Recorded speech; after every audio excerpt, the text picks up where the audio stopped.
Ahoy, my name is Kurt and today I have the latest DIY Pokeball tutorial episode for you, at least for now. Today I'm building a Team Rocket Pokeball and the GS ball. I've done a lot of preparations as usual, so that this video won't be too long. I removed some material from a 9 cm acrylic sphere using a Dremel, sanded, cleaned and spray painted everything. In this video I will give a brief overview of these steps. For a more detailed crafting process, I recommend watching my Pokeball prototype video where I delve deeper.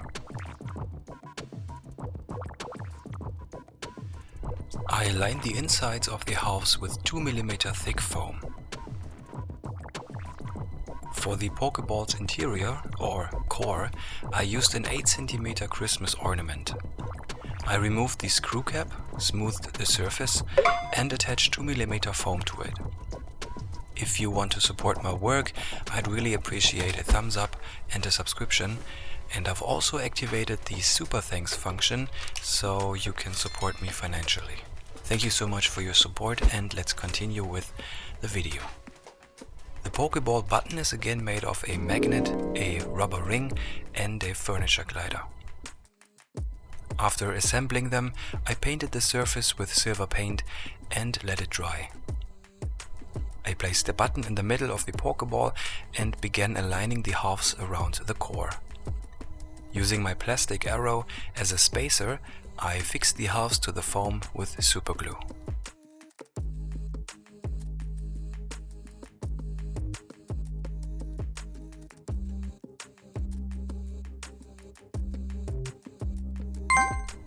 Later I transferred the Team Rocket symbol onto 1 mm thick foam and painted it with acrylic paint.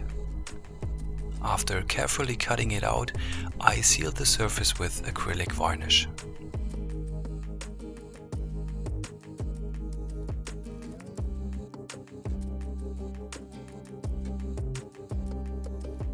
To align the symbol somewhat centrally, I used a few guides. I then glued the symbol in its final position with super glue. I gave the surface some wear and tear by removing parts of the acrylic sphere and scratching a few marks on the Pokeball halves. I highlighted the edges and corners again with silver paint.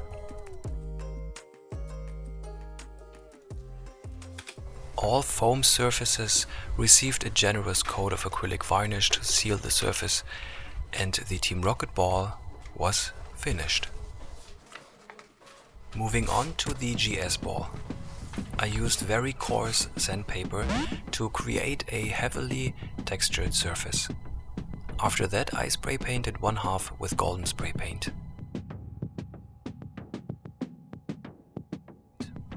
I attached 2 mm thick foam and painted the golden half with gold paint. I placed the button in the middle of the Pokeball, but this time I painted the ring gold instead of silver to differentiate it from the other Pokeballs. I aligned the halves around the core and glued them into their final position. I initially outlined the letters with gold paint and then filled them in with a black marker. Once dry, I went over the letters one last time with the gold pen. The GS ball shouldn't look as heavily used, so I toned down the application of dirt or paint and scratching. However, it still needs to fit into my Pokeball collection, so a bit of wear and tear is necessary.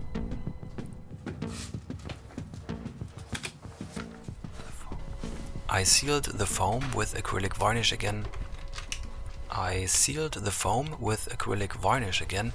And the GS ball was finished. Here are both Pokeballs again in lovely lighting. Thank you so much for tuning in and sticking around until the very end. As I mentioned earlier, my Pokeball DIY series is concluded for now, but perhaps there will be more editions in the future. I hope you enjoyed the project and will join me next time. I'd be thrilled. Until then, take care.